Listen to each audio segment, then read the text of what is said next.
নমস্কার বন্ধুরা, আজকে নতুন একটি মিষ্টির রেসিপি নিয়ে উপস্থিত হয়ে গেলাম।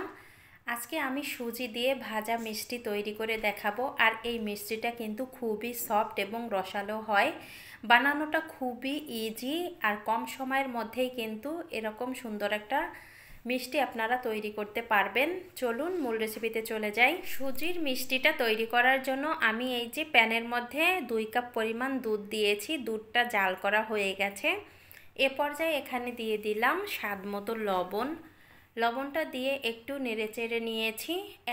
এখানে দিয়ে দিলাম 1 কাপ সুজি। আমি 1 কাপ সুজি দিয়ে আজকে এই মিষ্টিটা তৈরি করব। সুজিটা দেওয়ার পরে একেবারে লো হিটে রেখে দিবেন গ্যাসের ফ্লেম। তারপরে এভাবে নেড়েচেড়ে নিলেই কিন্তু এই সুজিটা সেদ্ধ হয়ে যাবে। সুজিটা সেদ্ধ হয়ে গেছে খুব সুন্দরভাবেই।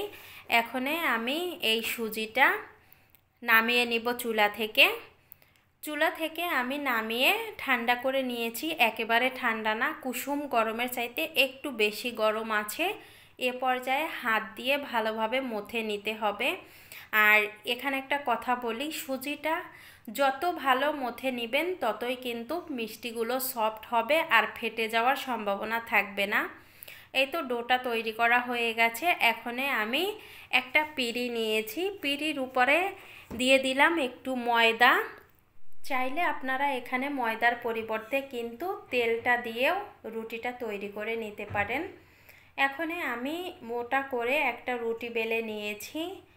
রুটিটা যখন বেলে নেওয়া হয়ে গেছে, আমি 4-5টা কেটে সমান করে নিব। আর এখানে কিন্তু রুটিটা একটু মোটা করে নেবেন, পাতলা হলে কিন্তু হবে না। যখন 4-5টা কেটে নেওয়া হয়ে গেছে, এভাবে লম্বা করে কেটে নিতে হবে। আর এখানে কিন্তু বোঝানোর কিছুই নেই, আপনারা দেখেই শিখে নিতে পারবেন। এভাবে আমি পিস পিস করে নিব। আপনারা এখানে যে কোনো শেপেরই কেটে নিতে পারেন। আমি এই যে কেটে নিয়েছি, দেখেন এরকম চৌকা করে কেটে নিয়েছি। সবগুলো আমি সেমভাবেই কিন্তু কেটে নিব। আর বাকি অংশটাও আমি পরে আবার এভাবেই তৈরি করে নিব।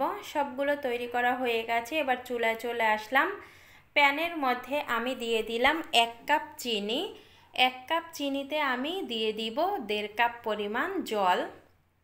জলটা দেওয়ার পরে আমি এখানে দিয়ে দিলাম সামান্য পরিমাণে একটু এলাচ গুঁড়ো। এতে করে সুন্দর একটা ফ্লেভার আসবে।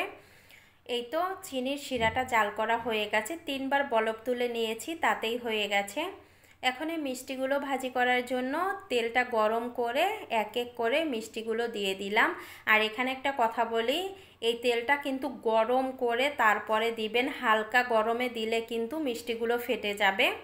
এজন্য তেলটা গরম করে তারপরে এই মিষ্টিগুলো দিতে হবে। আমি 3 মিনিটের মতো জাল করে নিয়েছি। তারপর এক এক করে উল্টিয়ে দিচ্ছি। আর এই মিষ্টিগুলো কিন্তু ফুলে গেছে, দেখতেই পাচ্ছেন আপনারা। এই তো ভাজি করা হয়ে গেছে। যখনই দেখবেন সুন্দর একটা কালার চলে এসেছে, তখন নামিয়ে নেবেন তেল ছেঁকে। বাকিগুলো আমি সেমভাবেই ভাজি করে নিব। এই যে ভাজি করেই গরম গরম এই মিষ্টিগুলো শিরার মধ্যে দিয়ে দিতে হবে। আর এখানে আমি শিরাটা কিন্তু কুসুম গরম রেখেছি। কুসুম গরম শিরার মধ্যে একেবারে গরম মিষ্টিগুলো দিতে হবে। দেওয়ার পরে এক এক করে উল্টিয়ে দিতে হবে।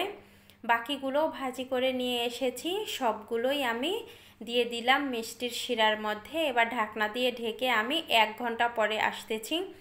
1 ঘন্টা পরেই কিন্তু একেবারে মিষ্টিগুলো রস খেয়ে টইটম্বুস হয়ে গেছে। তবে আপনারা আরও একটু বেশি করে রেখে দিবেন, নিচে 2 থেকে 3 ঘন্টা রেখে দিবেন। আজকের ভিডিওটা এখানে এন্ড করলাম।